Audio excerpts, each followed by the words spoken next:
Assalamu alaikum. I am Jawad Muzammil, our group member are Huzaifa Riaz, Farhan Shah and Muhammad Suhaib. Today our topic is equipment used in field for compaction. Before that I will discuss what is compaction. Compaction is a process by which soil particles are rearranged and packed together in order to increase the density and decrease the weight ratio. Now what are the requirements for compaction? The requirement for the compaction are in order to increase the soil strength, in order to improve the stability of the soil, in order to reduce the erosion damage. And now what are the equipment used for in field for compaction? Smooth wheel roller. The smooth wheel roller consists of one large steel drum in front and two steel drums on the rear. The gross weight of these rollers is in the range of 8 to 10 ton. The other type of smooth wheel roller is called tandem roller, which weighs between 6 to 8 ton. The desirable speed and number of passes for appropriate compaction of soil depends on the type of soil and varies from location to location. About 8 passes are adequate for compacting 20 cm layer. A speed of 3 to 6 km per hour is considered appropriate for wheel roller. Thank you. Now I am inviting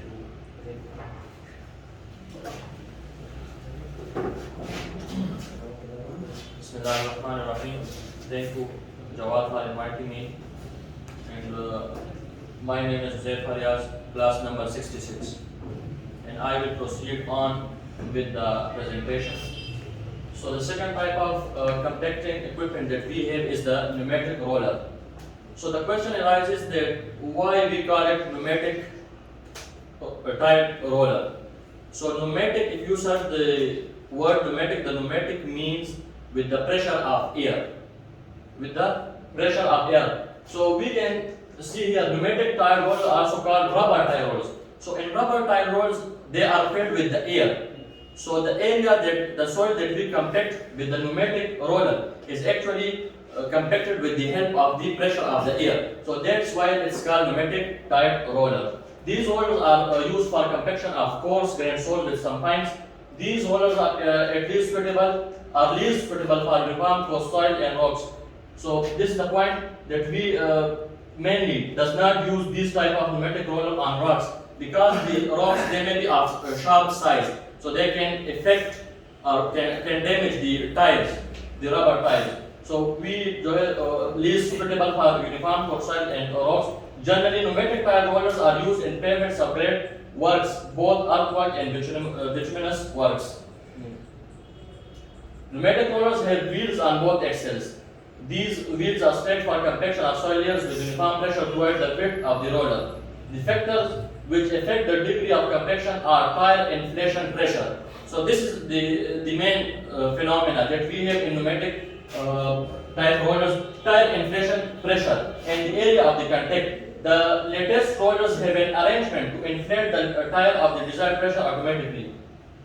The total weight of the roller can be increased from 11 tons to 25 tons or more by blasting the steel sections and other means. So this is the picture of the pneumatic roller, that we have the tires here, rubber tires, and inside these rubber tires we have the air.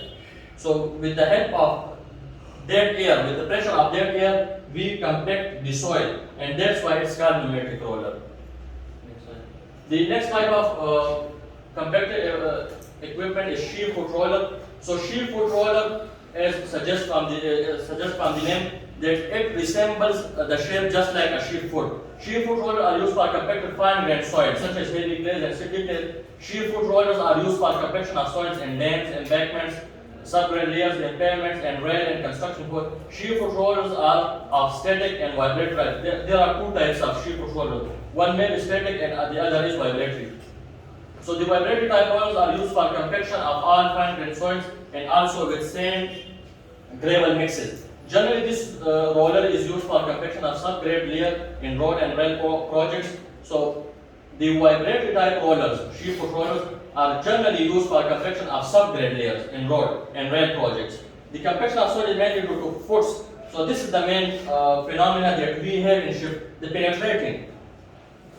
The phenomena by which the shear foot roller compacts the soil is penetrating, because those percussions, they penetrate into the fine-grained soils, and due to that the soils get compacted. So this is the typical shear foot roller. You can see these are the percussions over here. The other type is vibrating drum on smooth wheel roller. It is actually a modified form of smooth wheel roller. In case of vibrating smooth wheel roller, the drums are made to vibrate by employing rotating or reciprocating mass. These rollers are helpful from several considerations like, so these rollers, they are beneficial in a higher compaction level can be achieved with maximum work. For example, we want to compact a large layer of soil. So instead of using only the smooth wheel roller, we use the vibrating drum. There's a shaft inside the drum which produce the vibrations, and the vibrations and the drum, they add together the pressure and they get compacted the soil. Compaction can be done depths up to greater output as many times more than rollers. So this is the typical vibrating drum on smooth roller. And the last one is the hand rammers. Rammers are used for compacting small areas by providing impact loads of the soil. So impact, this is the main phenomena that we have in rammer. Impact is the to apply force, large force on an area for a short interval of time, F delta T. This is the definition of impact. So in rammers we have the impact phenomena. This equipment is light and can be hand or machine operated. For machine operated rammers, the usual weight varies from 30 to 10 tons. These hammers with 2 to 3 tons weights are allowed to fall from a height of 1 meter of the soil from the compaction rock fragments. So this is the phenomenon that from a certain height we may drop the hammers that is 2 or 3 tons in weight, and they get the soil compacted. So this is the typical form of hand rammer. Rammers are suitable for compacting cohesive soils, and it's also used for compacting small areas. Suppose we want to compact the soil of this room. So in order to access this room with like shear foot roller or other types of roller, it's not economical. So rammers, they are economical in compacting a small area. So rammers are suitable for compacting cohesive soils and small areas. So thank you, that's from our side.